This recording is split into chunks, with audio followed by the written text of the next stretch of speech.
19. Woke up later than I wanted to. This happens a lot.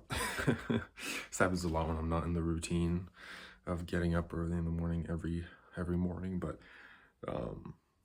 yeah, I'm just really get to writing right now. So some coffee and writing, no distractions. I really can't spend time on anything else right now. I got a lot to do. Okay, so I wrote like a sentence, but here's pretty much what I got. So 184 and 700 words, so not too bad, not too bad. Oh, so yeah, I'm gonna just get to work. Already pretty zoned in, so yeah, give it 10 minutes and I'll have like a good 1,000 words done in within an hour. So I just need that 10 minutes to really get in the flow state. I think that's the biggest part of being able to write a lot in a sitting, or just at least in a day. So if you have to keep pausing with if you have an exorbitant amount of responsibilities, especially if you have like kids or something. If you're like a father or a mother, like I don't know how you do it, man. Like I'd plan for it to be like at least like a full-time job before I'd have kids and stuff like that. I can't imagine trying to actually like balance have a full-time job on top of children and writing. That is difficult, but that's where the flow state really comes in. So yeah, you're probably not going to be able to get 2K or even like 1,600 a day unless you really don't want to sleep.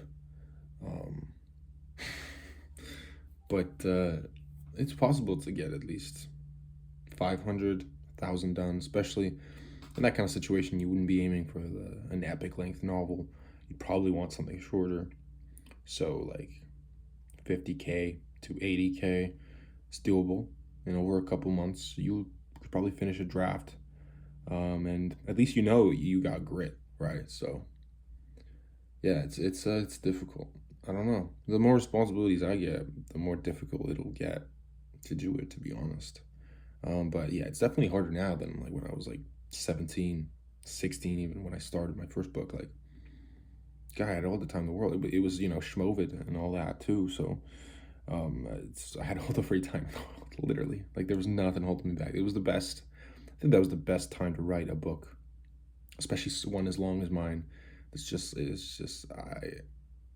I was lucky in that sense, The shit is that few years few year range was like from 2020 to 2020, early 2022 perhaps. Um it was a time. It was a time for real. But yeah, I'm gonna get to work now, so see you when I have some good amount done.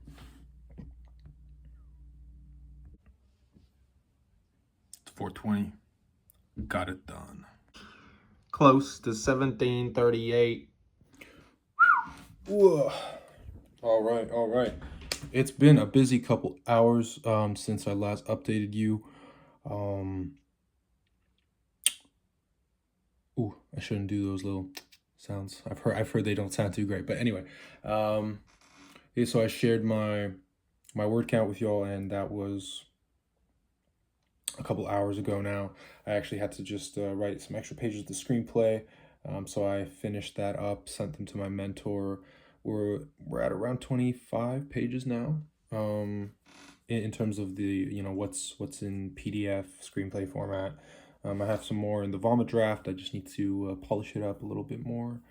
But yeah, it's really looking up. I actually really like this story so far. It's really fun. Yeah, man. It's interesting. It's interesting. Like, I don't know. It's been tedious to actually plan it out because it's non-linear, and that's one of the things with like non-linear stories is it's hard to know where you're going if you don't have a very structured idea of like what you're actually following, because I'm not following like a particular plot or chain of events leading up to a climax. It's more of like a mixture of events um that follow my character's progression as a person, and there's jump cuts to, well, jump cuts, there's cuts to particular scenes that go back in time or go forward in time, that, talk about, well, they don't talk, but they showcase what led him to the place he is, or why he is the way he is, why his relationships with certain characters um, got to where they are, his motivations and whatnot. So that's been interesting to figure out. But the more I learn about the real person who it's inspired off of, which is John McAfee, God, I love learning about that guy. Every time I hear him talk, it's like the most hilarious, but kind of insightful conversation I've heard in a long time.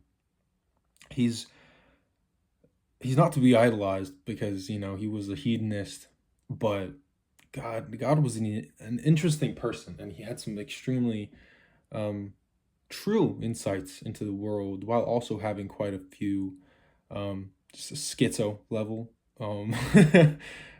takes on certain things. But still, you can't blame him because he, just like it or not, he was a genius. And yeah, yeah. So it's whether he was paranoid or not. Um, that's definitely one thing that I don't know, that stands out about him. Like the genius and paranoia kind of go one to one. They're just the same thing in a way. He was so smart. He didn't want to get caught. He didn't want people to spy on him. He didn't want people um, really knowing his true intentions or where he was ever. He was a big privacy guy, online or in real life. He would often. I remember he would say, like, he would often like post not misinformation, but what was it? It's just not real, or what did he call it again? Disinformation, I suppose. Where like he would say, "Well, I just bought a house in Antigua," but he's never been to Antigua. That's the kind of thing where he just says random things to confuse the people going after him, and to slow them down. And so that's what makes him so interesting. I don't know. I can go on and on about it because I really do know quite a bit about him now that I'm actually writing a movie. But yeah, it's cool. It's cool. Yeah, it's just that's the thing with my character. It follows his descent into not really just paranoia. That's not a character arc. Um, it goes deeper than that. But there is a progression of genius from the very beginning, drug use, um, and you know, making money, losing money, getting paranoid about making more money, losing more money, people after him, the way he makes the money and whatnot, the good things he wants to do, the philanthropy. At the same time, he has to commit some terrible acts in order to do it. Now, this isn't all a reflection of the real person. It's just my own character's character arc, and that's an interesting thing about modeling a character off of a real person, is that there's a balance of, you have to make him or her or them or whatever um, as similar as you can without sacrificing originality and just making it a carbon copy. Because if you have a carbon copy of someone, then unless you're actually quite literally writing about that person, you're just in a way plagiarizing, I suppose, instead of being inspired. There are certain um, like my very first scene, I would say, is based off of a video John McAfee created and posted on YouTube himself, that I just found so hilarious, and like just such a perfect intro for my movie. And I had to copy it just to a certain extent while coming up with my own lines of dialogue, my own just action scenes, and like the things that happen within there. Also, the context around the video itself. So there is a balance like that, like um, being inspired by someone rather than copying someone is a difference. So there is that. But also just their mannerisms. I do study McAfee quite a bit, the way he speaks, but I don't want to copy him completely. I do want to make up certain traits or lines of dialogue and mannerisms that don't resemble McAfee and that are completely original, in order to just connect with um, kind of a deeper part of the audience rather than just those who those who know the person, those who have heard of him, can't be like, oh, he's exactly him. That's just him. It has to be, yeah, I get it. That's based off of him. He looks like him. Um, sometimes speaks like him, but he does his own things. So it is pretty heavily inspired off of him. I won't lie. I think he's definitely very similar.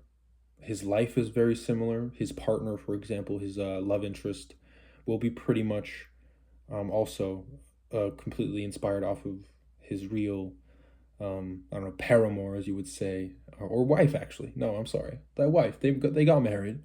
They got married. Yeah. Janice McAfee.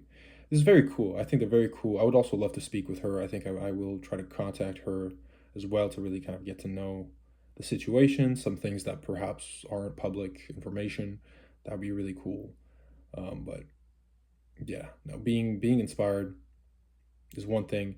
Copying completely is another. I don't actually want to write a story that's like completely based off of his life, because then that's very limiting in the sense that like I can't go to locations I want. I can't have all the made up characters I want. I can't hit all the kind of beats in the timeline. I'm mixing up the timeline quite a lot. Like currently, I'm writing a scene where um, the character is leaving the United States forever and moving to Belize, which the real McAfee did, and this is also in the year 2009.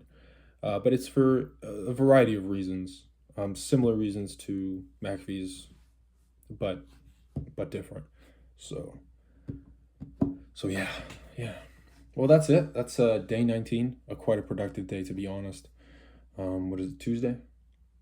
Tuesday. It is Tuesday. It didn't work out just because of the amount of stuff I had to do, and had to had to hang out with the girl, which was really fun.